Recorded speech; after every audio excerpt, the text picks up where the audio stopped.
Dans cette vidéo, on va comparer les performances photo de l'iPhone 11 Pro, le 12 Pro, le 13 Pro et pour finir le 14 Pro. L'objectif là, c'est d'essayer de comprendre ce qu'Apple a voulu faire avec l'iPhone 14 Pro, pourquoi aussi c'est pas vraiment le meilleur smartphone pour faire de la photo et aussi vous montrer que dans certains cas, l'iPhone 14 Pro n'est pas le meilleur des iPhones, ce qui est un petit peu paradoxal quand même. On va quand même essayer de voir ce qu'Apple a amélioré, sauf que là évidemment on n'est pas sur un test de l'iPhone 14 Pro. Si vous voulez un test de l'iPhone 14 Pro, un truc un peu plus poussé, j'ai fait une vidéo complète qui vous parle de cet iPhone. On parle de photos, de vidéos, mais aussi de plein d'autres choses, l'écran, la puissance, etc. Et j'avais aussi fait il y a un an le test de l'iPhone 13 Pro et il y a 2 ans le test de l'iPhone 12 Pro Max. Donc c'est pour vous dire que ça c'est pas un test complet, c'est un test de photos. J'essaye de pas trop être technique, vraiment de rendre accessible cette vidéo à tout le monde et j'espère que ça va vous plaire. Ok, donc on commence avec des photos plutôt classiques, prises dans la journée. Là on était sur le 11 Pro et on passe maintenant sur le 12 Pro.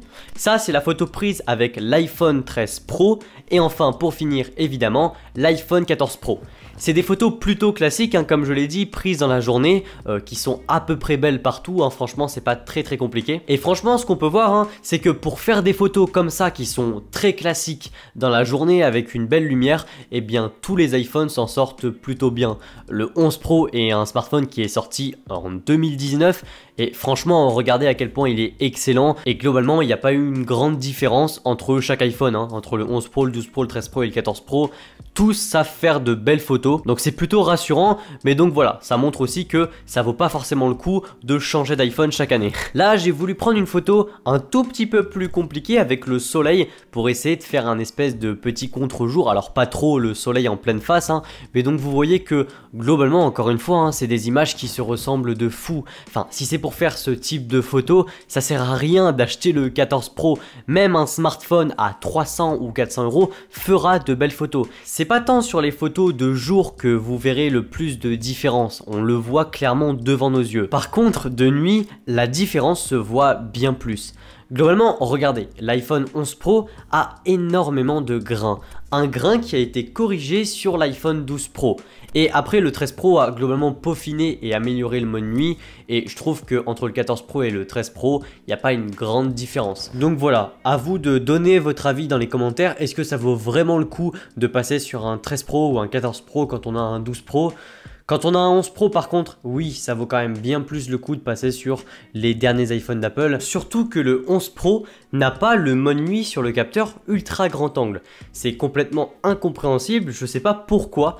Mais donc voilà, c'est quelque chose à prendre en compte si vous comptez faire de la photo en ultra grand angle dans la nuit. Et en plus, l'ultra grand angle, c'est un capteur qui n'est pas du tout lumineux. Donc c'est impossible de faire une bonne photo dans la nuit en ultra grand angle sans le mode nuit, vraiment. Par contre, je sais pas ce que vous en pensez, mais je trouve personnellement que le 13 Pro est vraiment le meilleur. Enfin, je sais pas, mais regardez le 14 Pro. L'image est moins contrastée. On a moins de détails, le ciel est extrêmement bruité et la gestion de la lumière comme on peut le voir sur la lune est clairement moins bonne sur le 14 Pro par rapport au 13 Pro. Je sais pas, je trouve qu'elle a un style et même que globalement elle est mieux définie sur le 13 Pro. Dites-moi en commentaire ce que vous en pensez. Alors là, j'ai fait fort, on a un lampadaire, donc voici ce que ça donne sur le 11 Pro, ici sur le 12 Pro. Là, on voit le 13 Pro et pour finir, le 14 Pro. Et là, tout de suite, on peut se dire, encore une fois, qu'est-ce que c'est que cette gestion de la lumière sur le 14 Pro? On a des espèces de flares qui sont vraiment pas jolies, ça gâche l'image. Et je trouve que, encore une fois, par exemple sur le 13 Pro ou encore le 12 Pro, eh bien la lumière est mieux gérée. Je sais pas si Apple a un problème avec ses algorithmes, mais là, ça m'a l'air vraiment d'un problème d'objectif, quelque chose de matériel, de physique. Et clairement, c'est le plus gros défaut des iPhones en photo. Ces espèces de flares, c'est vraiment pas joli et ça gâche énormément l'image. La caméra selfie, c'est clairement le truc le plus compliqué sur les smartphones. À gauche, vous avez l'image prise avec l'iPhone 13 Pro et à droite, l'image prise avec l'iPhone 14 Pro. Alors, clairement, il y a des progrès, notamment sur la lumière. On peut voir qu'elle est bien mieux définie sur l'iPhone 14 Pro que sur le 13 Pro. On repasse à des photos de jour. Donc, à gauche, vous avez la photo prise avec l'iPhone 13 Pro et à droite, la photo prise avec l'iPhone 14 Pro.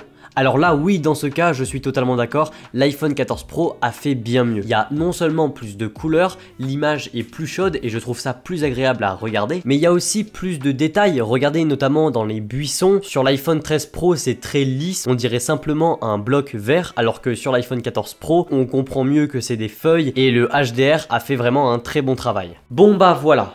Au final, vous avez vu tout au long de la vidéo que l'iPhone 14 Pro n'est pas le meilleur iPhone pour faire de la photo, en tout cas selon moi. Alors je sais pas si Apple va déployer des correctifs dans de prochaines mises à jour, mais là vous avez vu que le grain est très mal géré en mode nuit, on se croirait presque sur un iPhone 11 Pro ou 12 Pro. Alors oui, il y a certaines photos où évidemment l'iPhone 14 Pro est meilleur, mais heureusement j'ai envie de vous dire, mais dans beaucoup de cas, eh bien l'iPhone 13 Pro ou même un 12 Pro, en tout cas sur les photos que j'ai faites, eh bien sont meilleurs. Évidemment c'est mon avis, c'est pour ça que les commentaires sont là, eh bien pour que vous puissiez me donner le vôtre. En tout cas j'espère que cette vidéo vous a plu, si c'est le cas vous pouvez me le dire en commentaire. Allez voir d'autres vidéos sur ma chaîne YouTube, partagez-la pour la faire découvrir à plus de monde et moi je vous dis à la prochaine pour une nouvelle vidéo. Allez, salut!